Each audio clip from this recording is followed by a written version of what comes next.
Again, good morning. My name is Janet Allen. My favorite platforms to use last year when we were virtual was Nearpod.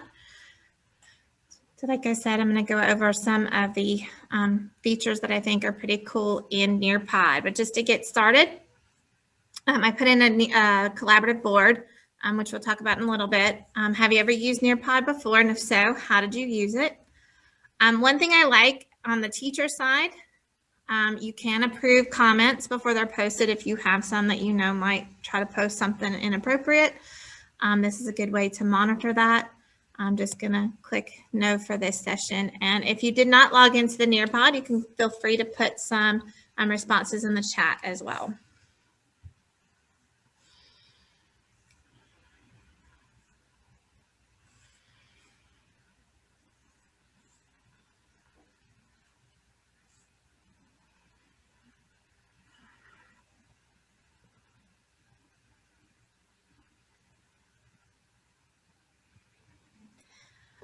Good. I see a lot of people have used it before. I actually, as I was preparing this presentation and I was trying a lot of the different features that I had never used, because I stuck to the basics as well last year, I was really impressed with some of the extra things that I did not know you could actually do through the platform. So a lot of great responses. Good.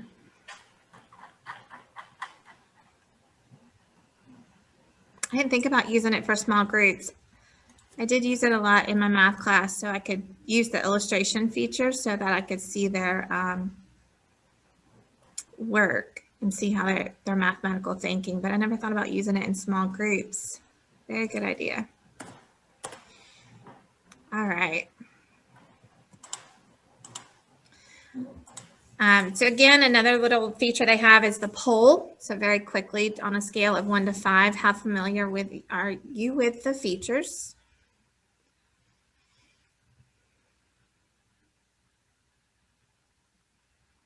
One being not very familiar and 5 being familiar.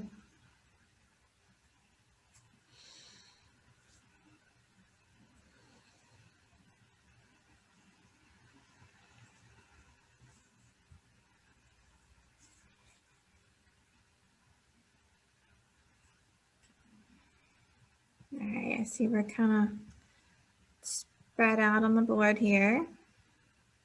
Good.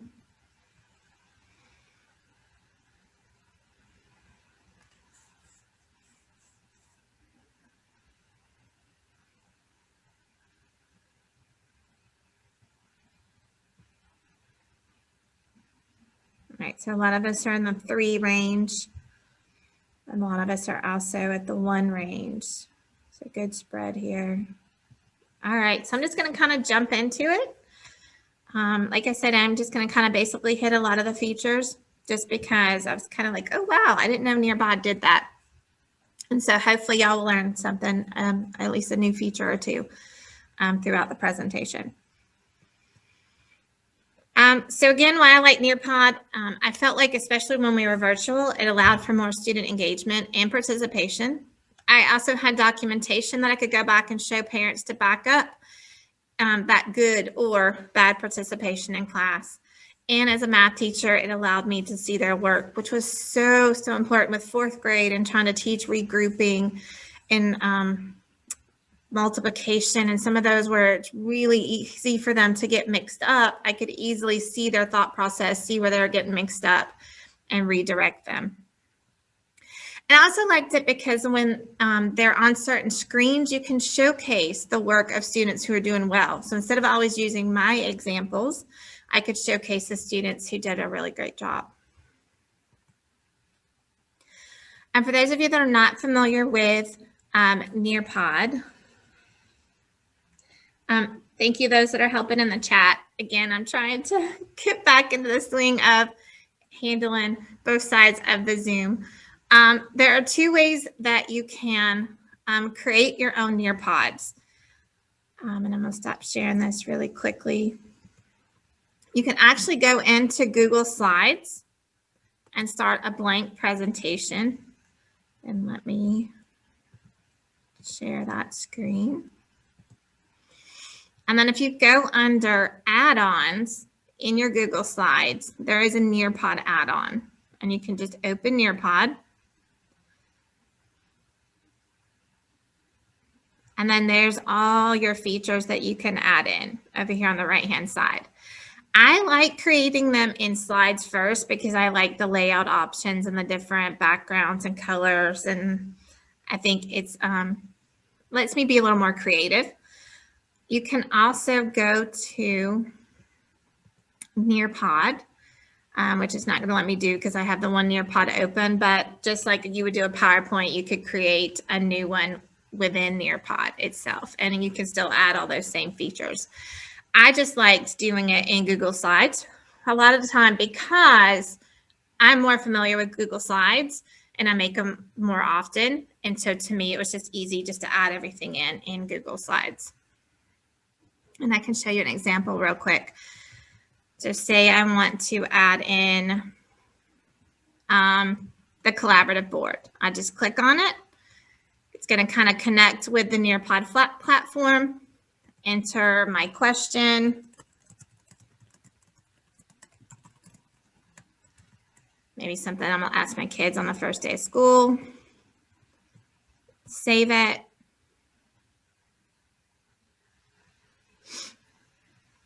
And it's going to automatically add it into the Google Slide presentation. And then once I'm done adding in everything I want to add, when I save and go to Nearpod, it'll be active in your Nearpod as the collaborative board. So I personally prefer to create them in Google Slides, but that's just my preference. Like I said, because I'm more familiar with Google Slides. But it is super easy, super friendly. All your features are right here. Just click it. It'll create a whole new slide for it, add it in there for you. All right, let me jump back to the Nearpod. So the first two features are audio. You can add in a pre-recorded, let me see my shared screen. There we go. You can add in a pre-recorded audio file. And then there's BBC videos. There's a library in Nearpod of select BBC videos that you can add. One thing when you're adding any audio or video, it lets you choose whether you're going to play it just on your device or you're going to let people play it on their device. So with my virtual kids, because audio didn't always transfer well through the Wi-Fi to their houses, I would always complain about lagging and that kind of thing. I would give them the opportunity to play it on their device. If we were in the classroom, I would control it and just play it on my device.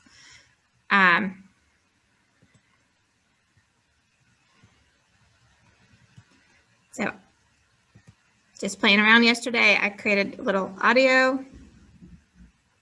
I'm not sure why it's not working. Anybody hear it? No, it worked yesterday. Fun with technology.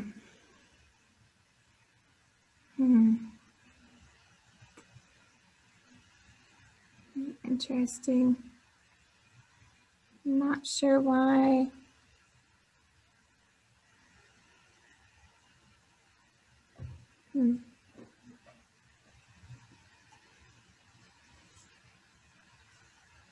Yes, there are a lot of times certain things you can edit in Nearpod, and then certain things it will send you back to Google Slides to edit.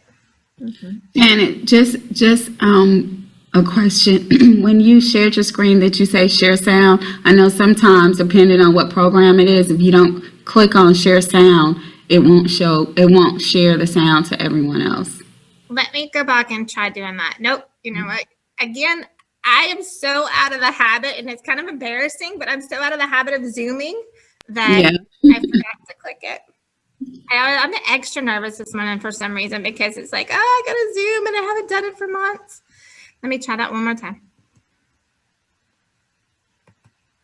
I have never used this feature in my classroom, but I think it would be great for. You have to. Did you end? You have to share, unshare, and then share again. Did you do that? I thought I did. Let me try it one more time. It's working. Did it work for you? Okay.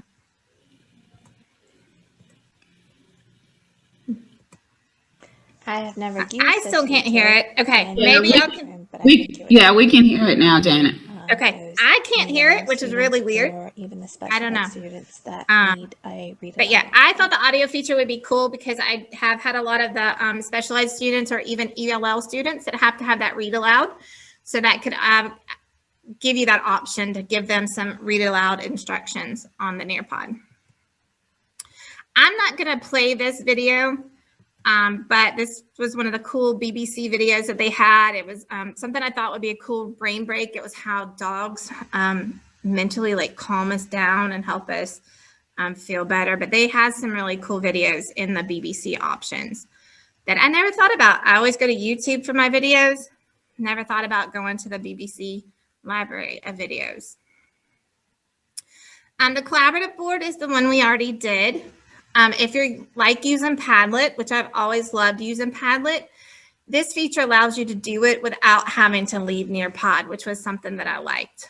A lot of times for morning work, I would have my kids come in and they'd have to log into the Padlet. It's a big long address to type in. This way they could just log into Nearpod, put in their code, and they have that collaborative board to go ahead and answer in the mornings. The Draw It feature is what I loved with my math class last year. With Draw It, you can add any kind of background. So I would create my background, like the one you see is set up for the box method. That is one that's really hard for the kids to understand. And with teaching virtually, it was really hard for me to know where they were making mistakes without seeing their work. So I would add my background and then they could go in and draw over it and I could see exactly how they were doing. And then if somebody did it spot on and did amazing, I could click on theirs and the whole class could see what they were doing and I could showcase, hey, this student did an awesome job, and really brag on those that were trying really hard. And then once I started bragging, you'd always get others that would pop up and try to get theirs to where I was showcasing their work as well. You could also hide student names, which is another great feature of Nearpod. So again, if I saw a student that made a mistake that was a very common mistake that other kids made, I could showcase theirs, nobody know whose it was, and then I could cover the mistake and talk about how to fix it. I absolutely loved using it in my math class. So yes, that is, to me, it was the perfect way. And any kind of background, there were days that I would just leave a blank Draw It screen. And then I would just give them the problem on the fly. And they would have the whole screen with just a blank background to complete their work. They don't even have to draw. Their shapes, I think they can use. There are, they can type answers. There's a lot of different ways they can input onto that draw screen. So yes, I definitely think geometry could definitely use it. Any kind of math, or somebody spoke up and said they used it in their ELA class as well. I used it throughout the entire school year for all of our units, and my kids enjoyed it. The field trip was one that I had never used until I'm not sure how to start the draw screen or how to start a Nearpod. I'm not sure what you're asking in the chat, but I would love to help you. How to start a Nearpod. So you can create it in Google Slides.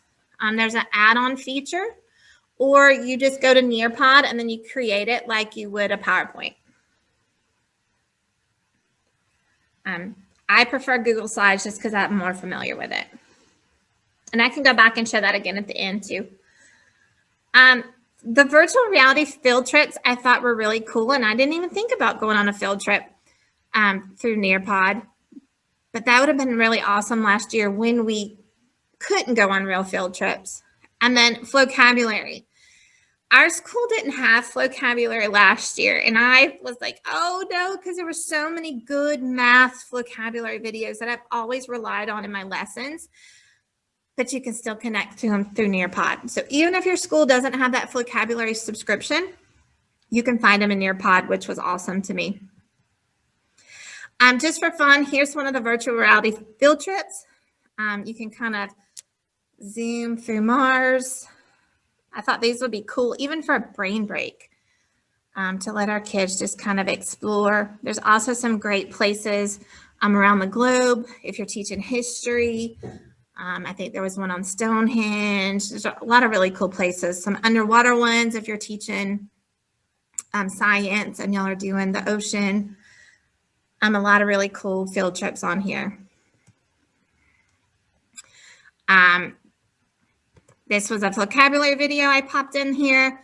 A lot of the vocabulary videos that they have already have breakpoints where they stop and ask them questions to check for understanding that are built in, which I thought was really cool as well. That way you're checking for that understanding as they're watching the video. But I was so excited to have that access to vocabulary back, even though our school wasn't paying for it. Fill in the blanks. That would be really easy. And any kind of subject, science, ELA, and Flipgrid. I know Adam talked a lot about Flipgrid and Casey talked a lot about Flipgrid this morning. You can actually put your Flipgrids right into Nearpod. I think that's one of the things that I love about Nearpod so much is that your kids aren't having to go to 3 or 4 different websites to see your lesson. So if you want to do a vocabulary and then have them do a Flipgrid, you can do it all in one place. So I just put a couple little jokes in here for the fill in the blanks. What flies around grade school at night? The alphabet. My kids just have to drag it up. What did the algebra book say to the science book? Boy, do I have problems. And I don't know why it's not going. There we go. But any kind of fill in the blank you want to do,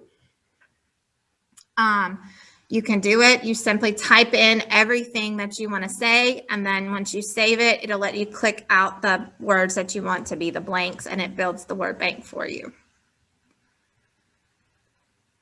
I'm not sure if the county level Nearpod counts are still active. All these different features are already there in Nearpod. If you're in like Google Slides, they're all over here on the side once you have the add-on. All the different ones, just scroll up and down. Yes, Yolanda, I was thinking about that for closed reading. And I am a math teacher, and I've only done math for the last 3 or 4 years. So sometimes my mind forgets some of those extra reading and other strategies, but I tried to think about different ones when I was preparing the presentation. But I love all the participation in the chats. And Flipgrid, I obviously didn't log in this morning, so it's not going to pop up. But let's see if it'll let me log in really quick. There you go. And this one was one I did where I just had my kids a couple of years ago introduce themselves really quick. Good beginning of the year thing. And they were here to go. They could just sign right into the Flipgrid, make their introduction, and then they're still in the Nearpod when they're done. Matching pairs, I use that for vocabulary. I used it for fast facts. What's cool to me about the matching pairs also is that you can make your own matching pairs, or Nearpod has sets of matching pairs that are already created that you can just choose from theirs. And then Nearpod 3D has 3D representations of things that to me would be amazing for using in science. Here's a pair set that I did. It was for place value. This is one of the ones I just pulled in that was ready made from Nearpod. But the kids would go through and they would match. It'll tell you how many times it took them to match until they got them all right. So then it saves all those statistics into Nearpod that you can go back and look at later. Whoops. And then, all right, my keyboard is being really sensitive this morning. There we go. Here was a 3D representation of an animal cell. And the kids can rotate it, zoom in, look at it. I thought it was really cool.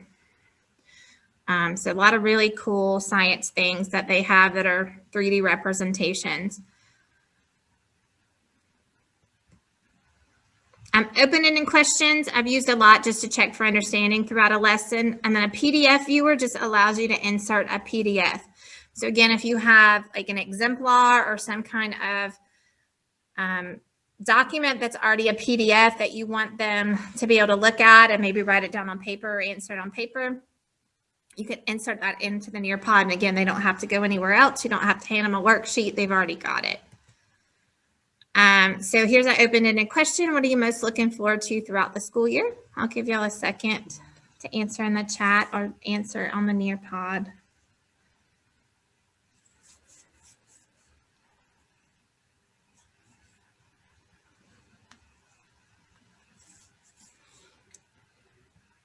Anybody?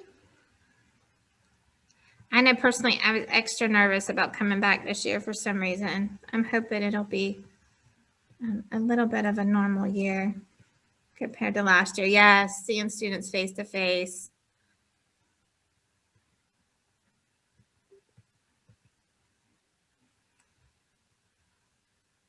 Yes, I know. I have some that I really missed seeing face to face last year that I hope to maybe catch a glimpse of them in the 5th grade hall this year. And yes, Miss Shepherd, a little bit of normalcy. I'm hoping for that too.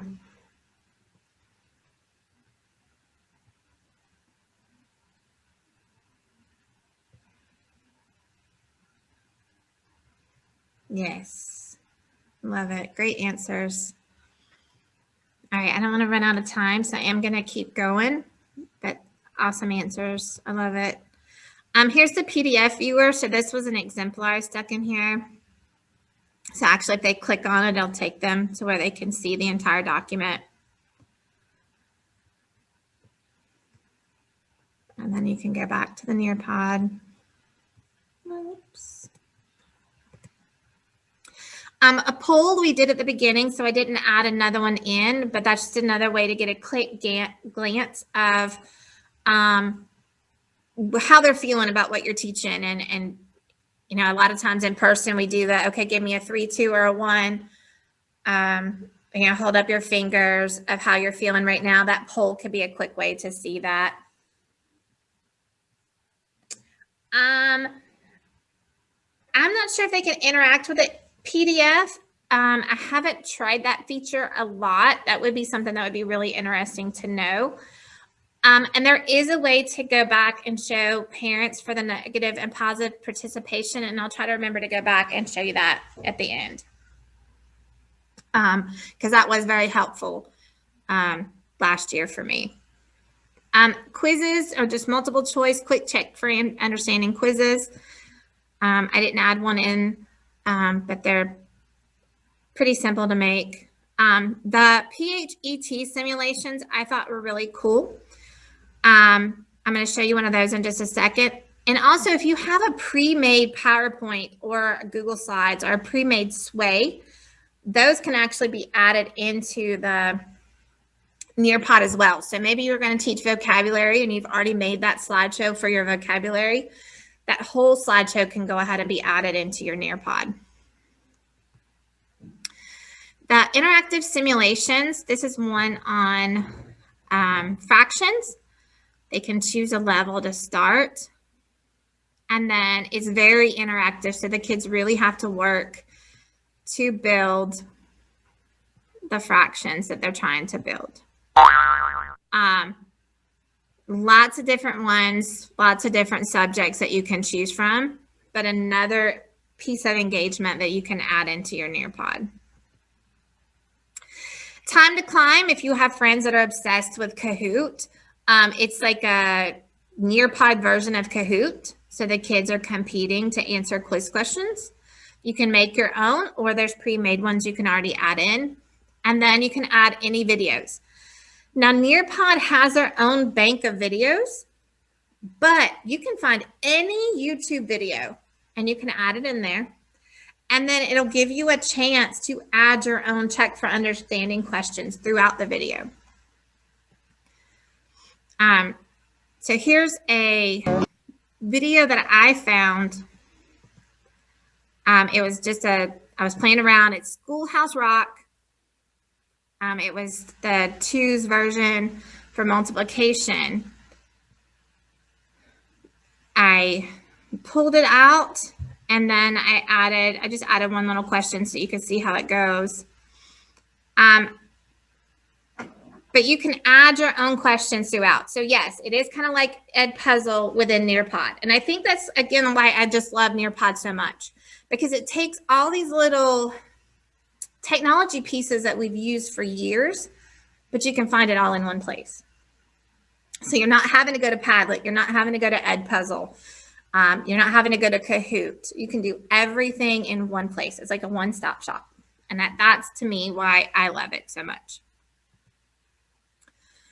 And our kids can access it through Canvas. So on the left-hand side in their little menu, it says Nearpod. And then all they have to do is enter that session code. They don't even have to go to nearpod.com and type all that if they're already in Canvas to get to your class, especially when we were virtual. They can just enter that code.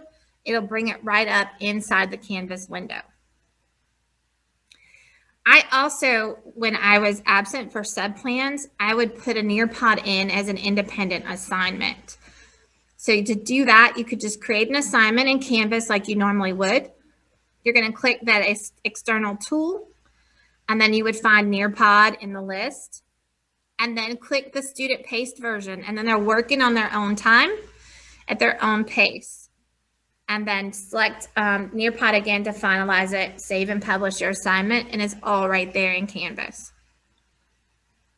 However, I did learn last year, because I like to give very clear instructions for my students, that if you type a lot of instructions on your Canvas page, and I just added a bunch of lines just to demonstrate, their Nearpod window is going to be tiny. So I would always make the first page of my Nearpod my instructions. And then I would just put it on the Canvas page with nothing else, and you can see that window is bigger. So they had a lot more space to work in.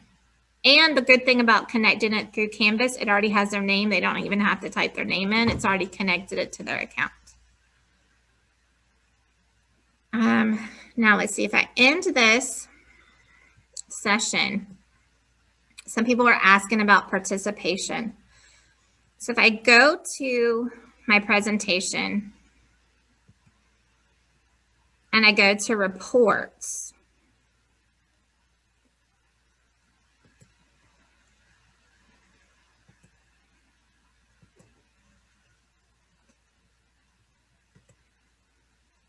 it's going to show me I had 77 students logged in.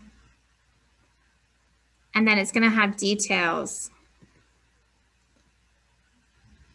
Let's see.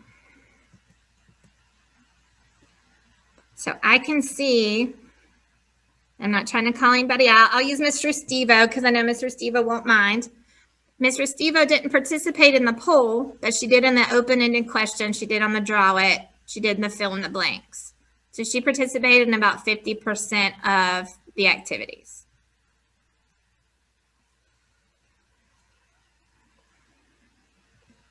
And yes, it will do it once you've ended your session.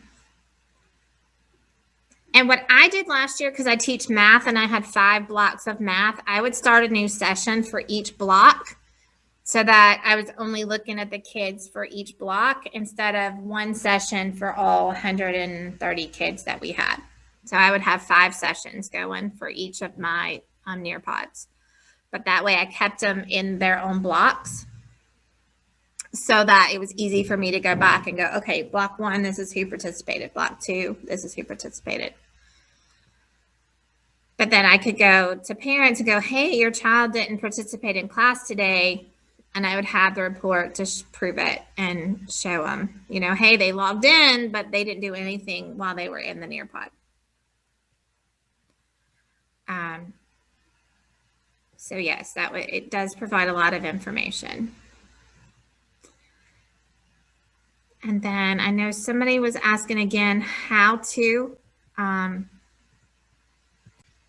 create the Nearpod. So I would just go to, I'm trying to move everything around here.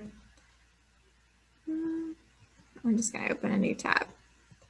So I'll go to Google Slides. That's my preferred way. I would just start a blank presentation and then go to add-ons, and there's a Nearpod add-on. If you don't already have it, you just go to get add-ons and search for Nearpod. I don't know if the district's buying it for us this year or not. I would hope so, but I don't know. I haven't heard anything about that yet. But I know there are a lot of sessions today about Nearpod, so maybe that's a good omen that they are. And then once you have the Nearpod add-on, just click Open Nearpod. Sometimes it'll have the screen that looks like this over here once you're in Nearpod. And if it does that, I just close out the add-on and open it back up, and then it tends to have the features there. I think that's just a glitch when it logs you in. It goes to that other screen. But all your features are right here.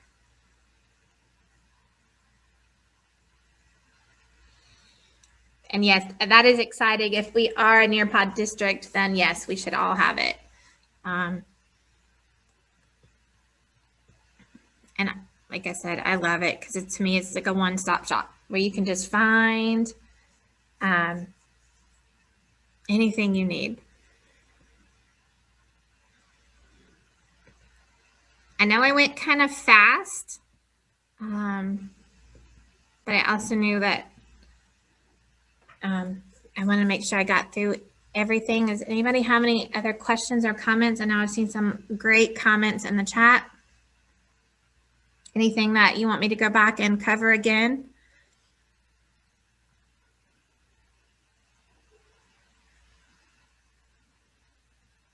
And yes, there are, thank you, Ms. Cole.